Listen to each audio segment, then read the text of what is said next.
live at the Staples Center for a Western Conference contest with the Los Angeles. Now it's headed down to David Aldridge, standing by from the sidelines. David? Guys, Doc Rivers has the dual role of coach and GM with the Clippers. And if you ask him, it's much the same as his role before. He said there really is no actual difference in the two roles, except when you do disagree. The only difference now is if I really disagree, I get my way. Kevin? Thanks, D.A. And it's probably easier to straddle those rules when the mandate is win now. That's the coach's mentality anyway. And Steve, plenty of athleticism for both of these teams. You like this. I mean, we understand basketball is a game of skill and fundamentals. But when you have guys get set themselves apart with their athleticism, it's fun to watch. High flyers are always a blast, aren't they? That's not like me and you. Well, you, not me. And checking out Minnesota's opening lineup. They've got Towns. Jimmy Butler is out there with Rose. Then it's Taj Gibson. And it's Wiggins in at the 3.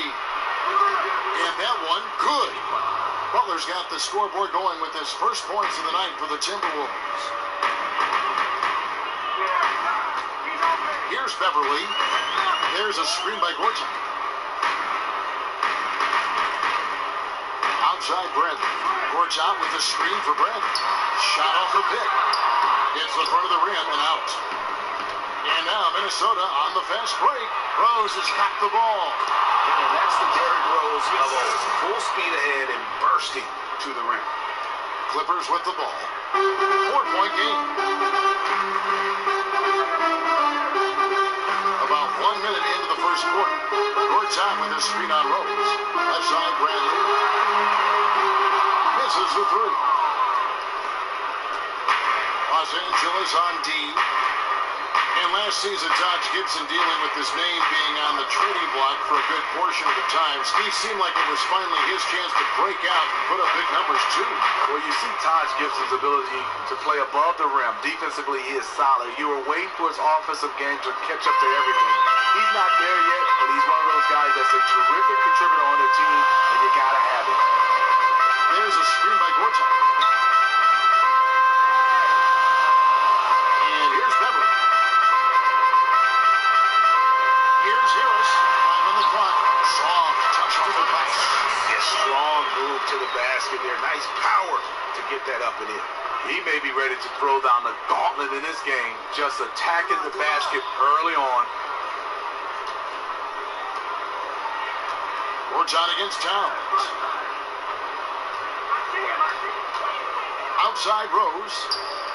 He feeds it to Wiggins. Yes, and it's Rose with the assist that time. Wiggins has got his first points of the night. A beautiful pass by Derrick Rose, one of his strengths when you start talking about him as a distributor. Count it. He knows his teammate loves to shoot from that spot on the floor and get him the ball exactly there. 44 seconds left to play in the first.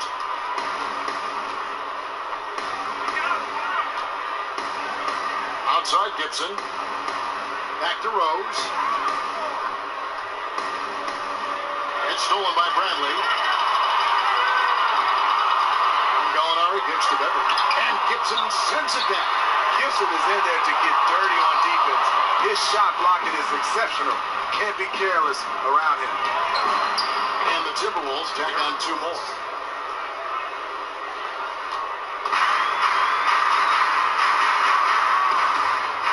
Now Bradley.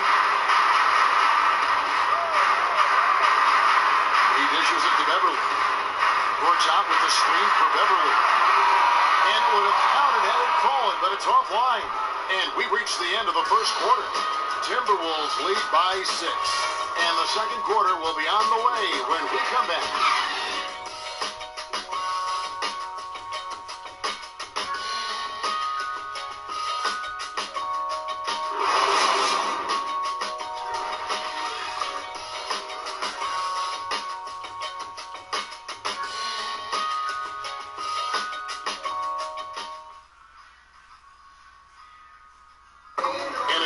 Seems to improve every season. Jimmy Butler, he spoke with us about one of his biggest surprises. It's crazy because I never thought that anybody would be preparing to guard me night in and night out. But they do. I have to learn to cope with that and still find a way to be successful on both ends of the floor. And it's a learning curve for me also, but I'm figuring it out. In hard to doubt the dedication of Jimmy Butler, he's found a way to overcome obstacles at each important point along the way. You know, he's a self-made player, and if Butler can stay healthy, boy, the sky's the limit. All right, the second quarter beginning in just a moment. And what do you guys think about Minnesota here in this one? Just the start they're looking for in this game. Solid offensively through the first. That quarter was all about ball movement and shooting. Lights out opening act for them. And now let's check out the lineups courtesy of Gatorade, all fueled up and ready to go. Here's the second quarter to play. And so in the game for the Timberwolves, Gorgie Dang is out there with Anthony Tolliver. Then there's Teague. Then it's Jones. And it's Butler in at the 3 spot. There's the triple. The Clippers grab the miss. When you think of the best as far as two-way players, Jimmy Butler is one of the first names that comes to mind. Great blend of offense and defense. Gives you effort on both sides of the ball every night. On the sideline, let's catch up with Hall of Famer David Aldridge. Well, guys, Andrew Wiggins' ball handling lagged behind the rest of his game before he came to the NBA. He's found he can use his size to post up immediately. It's a talent that many players don't develop until they've been in the league for years. Kevin, he's got the footwork, and as his skills develop, he's almost certain to become a superstar. Sure does. Thanks, D.A. And the Clippers making a change here. Scott's checked in. The Timberwolves also with the sub. Jay's checked in for Anthony Tolliver. Crane's the three-pointer. Butler's got his second bucket of the night. And for Butler, his effort is something that never comes into question, Steve. He is a competitor. You have guys that compete on the offensive end, but when you love a guy that does it at the same type rate on the defensive end, he's a two-way player, but one of the best we've seen. Nice job coming off that screen. Williams has got his first points in this one. Wow, got that one off right in the face of the big fella. Nice quick fire release. I'm with you. I didn't think he'd get that one off in time, but his shot is so quick. He did. And Jang kicks to Jones. Back to Jang. Butler on the way. 5 to shoot. Foul call that time on the way up. That'll give him 2 chances at the free throw line here. And if you're a Timberwolves fan, you have got to be ecstatic about the future of this team. I mean, as good a young talent as we have in our league, good cap space flexibility, and just a lot of positives moving forward. And those reasons you mentioned for the Timberwolves are why some see this team developing into a powerhouse, maybe in the near future. Yeah, and for a franchise that has been near the bottom for so long, having hope like this is a good thing. Nobody can question the love Minnesota has for their team. Have yet to win a title, but this could be the core that someday does it all. Banked in off the glass. Butler's got 9. And now he's taken a solid opening in the quarter and built on it here in the second. Butler against Williams. The feed to Scott. Now here's Beverly. No scoring yet from him, but that's likely to change. For 3. Scott can't get it to go. Timberwolves leading by 9. Butler passes to Towns. Back to Butler. From the arc. And another 3 for Minnesota. No waste of time on that catch and shoot. Pretty much nothing you can do if he gets it off that quick. Williams. That'll do it for the first half. The Timberwolves on top, up by 12. And now we'll send it over to David Aldridge, who is standing by courtside. David. Kevin, thank you. Andrew, the energy and effort were apparent throughout that first half. How were you able to do it? We had a good practice, working hard, really putting things together.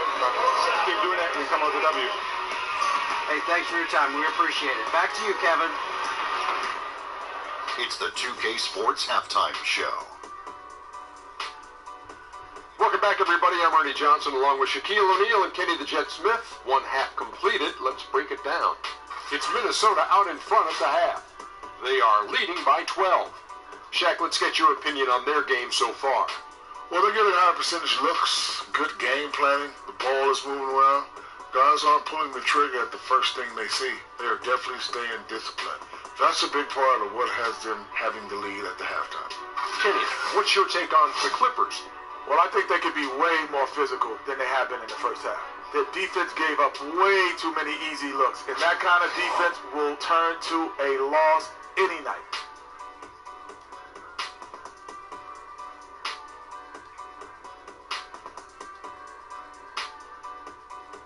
And that wraps up halftime as the game is set to get back underway.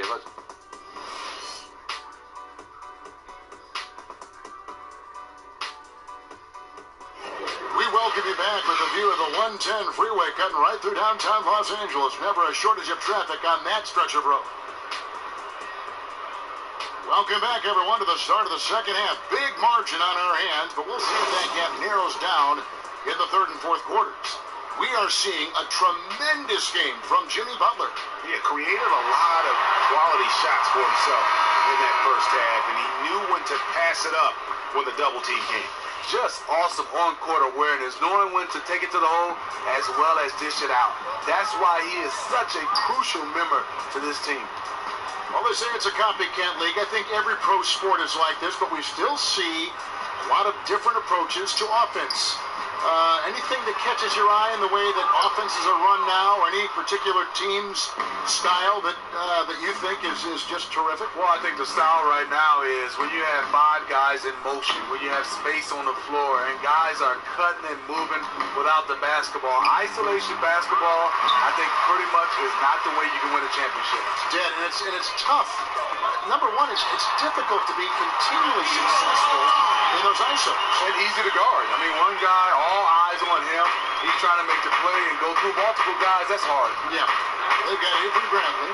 Harris is out there with Gallinari. Then it's Gortat, and it's Beverly in at the point. So that's the lineup on the floor for the Clippers. Wiggins kicks to Gibson. On its way from Rose for 2.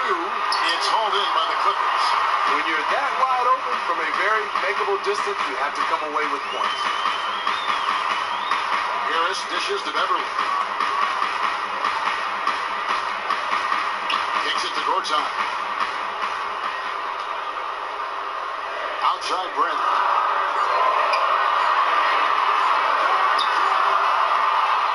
The rebound by Gibson.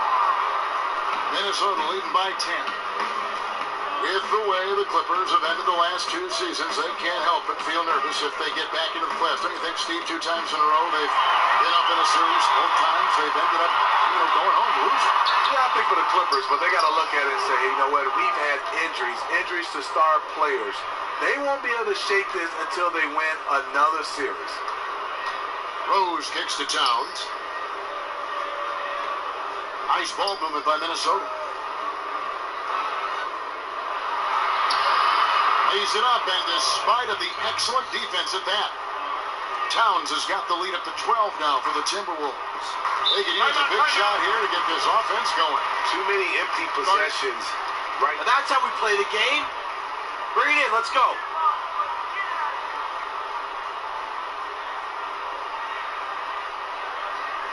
Hey, this is what happens when we play our brand of basketball. They cannot stop us. Do not give them any life out there. Understood? We got this. First, he has a great job relating with the players. X's and O's, he is superb. And I think for him is he does a good job of being able to call plays on the fly. Big group substitution now for Minnesota. Gorgie Dames checked in for Towns. Tolliver comes in for Taj Gibson. Teague's checked in for Jimmy Butler. And Jones subbed in for Rose. Minnesota on the 12-point lead, their biggest of the game. Here's Williams, and he gets the shot to fall after coming off the pick. The adjustments of Doc Rivers, Smitty, you talked about, are what stand out to me. He'll switch who initiates the offense if he feels there is a mismatch to be taken advantage of in a heartbeat. I think he has a great feel for the game, and he can see plays develop, and also on the fly, change up the offense, change up the defense, and at the timeouts, he's one of the best in the business. They get it back. Here's Dang, and lots of contact there. Missing the shot. He'll shoot two. The Timberwolves shooting their third and fourth free throw shots of the night. And how about as a group, 80% on the season, one of their best attributes. That free throw, good from Jang.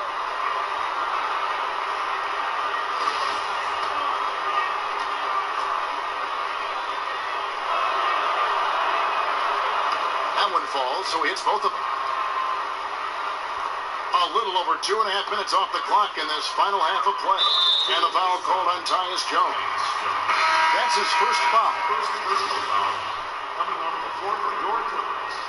Mike Scott.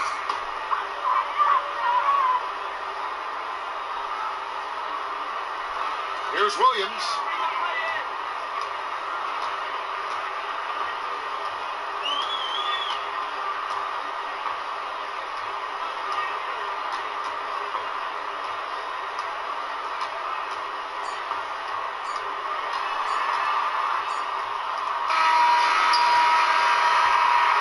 At the end of the third quarter, it's a double-digit ball game.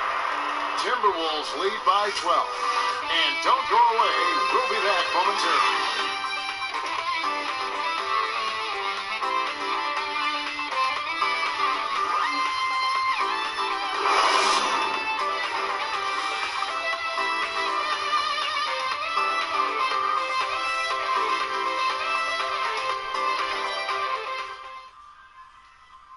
And now we take a look back to Doc Rivers talk. Hey guys, I told you, one bucket at a time, all right? One bucket at a time, and extra passes. Extra passes. Let's go, baby. Welcome back as we get ready to start the fourth quarter. Not exactly a nail-biter here, but you never know.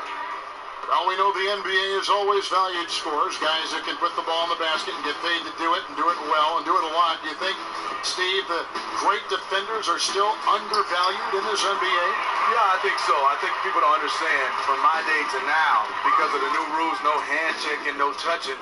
You have guys now that's a premium to be able to guard some of these guys. The way they're scoring the basketball, you need more guys that can defend at an elite level than I think you did in the past.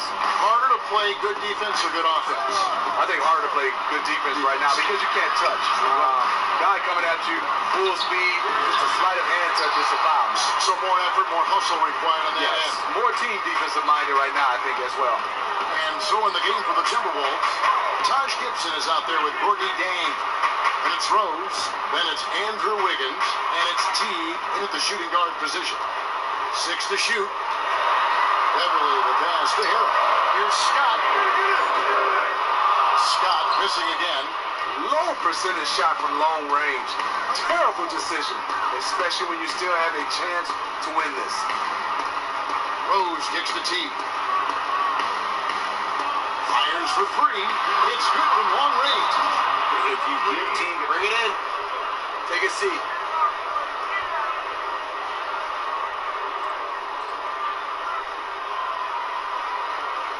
I like what I see out there, fellas. We're playing like we wanted more than them. Don't quit until the final buzzer goes off. Let's finish this and go home.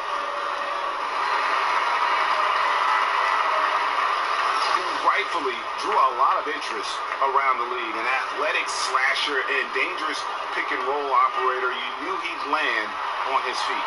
Gortat's checked in for Los Angeles. Molinari comes in for Mike Scott. And then for Minnesota, Towns comes in for Gorgie Dang. And it's Jimmy Butler coming in for Jeff T. Gibson with the screen on Beverly. Rose kicks to Butler. And it's out of bounds. Last touch by Gallinari.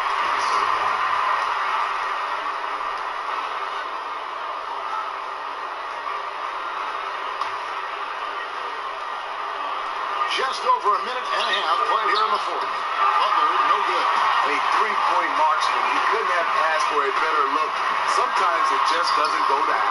And again, no good by the Clippers. Timberwolves leading by 13.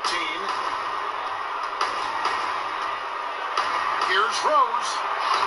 A shot off that time. Gorton with the defensive effort. And so only one team answers the bell tonight, guys. Not a monster blowout by any means, but still a double-digit victory for the Timberwolves. You know, it's tough to put your finger on the deciding factor in this one, but I'd say that the shooting accuracy made the difference. Yeah, I think you're on point, Kevin. They got better looks, and that tends to lead to a better field goal percentage. I mean, when you look at the stats, you'll see just how dominant the game this was for Butler. You would have to say, wow, at his offensive output in this game, he was using all sorts of methods to score the basketball. The different ways he attacked, based on the defensive look they showed him, was a thing of beauty. Here's Towns. And out of bounds as Los Angeles gains possession. Avery Brandon, he's checked in for Lou Williams.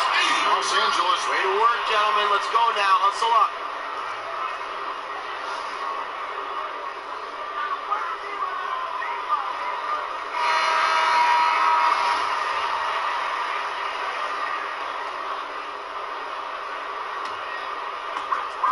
Eight-second difference between the shot clock and the game clock. Bradley against Butler. Gallinari in the corner. They grab their own miss. In the corner, it's Harris. Towns with the steal. Rose against Beverly. Outside Rose. Pass to Wiggins. Back to Rose. The tray. Missed. And so the Timberwolves take the win. They came in here and took care of business like they were the home team. And Kevin, how about the mental toughness that this group shows? They were never rattled at all by the opposing fans. And a chance now to send it over to David Aldridge, standing by courtside. David. Kevin, thanks a lot. Derek, congrats on the win. I know this wasn't the night you won it offensively, but how do you take this anyway when you win the game? No, a win is a win, don't get me wrong, but I know I could have played better. I got my teammates that came to help me tonight, made some huge plays, and we got the win. Well, a good team picks up the guy when he's not playing well, and they did that for you tonight, Derek. Thanks again. Back to you, Kevin. Thank you, David. Great interview once again. And that'll do it, folks. For Steve Smith, Craig Anthony, and David Aldridge, this is Kevin Harlan thanking you for tuning in. And we'll see you next time. The 2K Sports postgame show. Hey everybody, Ernie Johnson, along with Kenny Smith and Shaquille O'Neal, seen here. Welcome back for the presentation of our Jordan Player of the Game, Jimmy Butler. You know, tonight he put up his high for the season, found his rhythm, never let up, just a terrific scoring effort all the way around. Performances like this have become the norm for Butler. He's a franchise guy, man. I mean, a player who can do it all defensively or offensively. So this is no surprise for me tonight. At home, Ernie, on the road, Kitty, doesn't matter. This guy is impossible to handle when he gets rolling. Crowd was doing his best to fire this guy up and get him to respond, but nothing worked. He was too much for him. Great night from a great, great player. And that'll do it for this edition of the